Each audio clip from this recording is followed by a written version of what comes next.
media imandinoswera ndichiona kuti nyaya dziri kufamba sei. Aiwa, ndine nyaya dzandachifambirawo zvikuru dzandati ndiuye ndizokuzivisai. Handiti sochiteerera kana unga usati wasubscribe paSaint TV kuYouTube. Handiti pfuurira mberi nekuenda kunosubscribe kuYouTube channel yakanzi Saint TV. Handiti also kana wanga usati wafollow our Facebook page, please go and like and follow our Facebook page rakanzi Saint TV. Ndichitoti maswera sei kwese kwamuri vazukuru vasekuru Saint. So ndine nyaya dzandaifambira sepakuziva kwenyu kuti I'm the only Zimbabwean uncle also referee mugame rachona.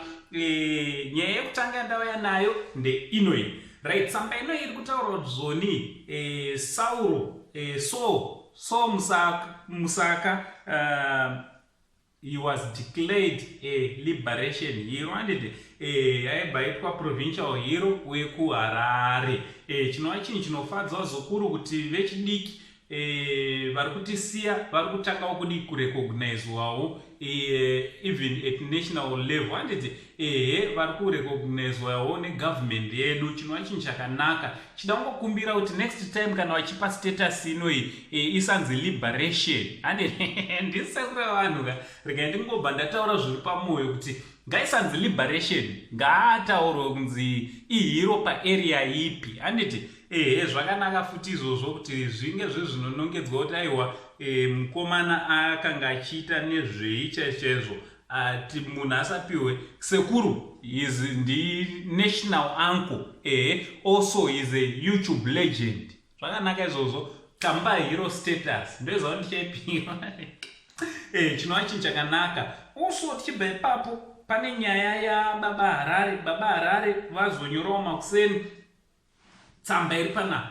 Vabva vanyora paFacebook page pavo vakati zoni good morning GT family, I'm now on TikTok, please follow me. Aiwa, Baba Harare vanga vachiinfomawo mafans avo kuti vave paTikTok. Pabva paitawo umwe anga akanzi aka Sam Chris abva ataura akati we are still mourning the deceased, please. Handiti Baba Harare vakati aiwaka usada kuti jairirai mazati akupindura ozawo mafans kare vaingotaura zvavanoda pamaFacebook page pamapages ema-celebrity vachinyarara, but mazuva ano havachadaro, vari kupindurawo pfungwa dzavo. Baba Harare abva apindura akati who said we are not in mourning?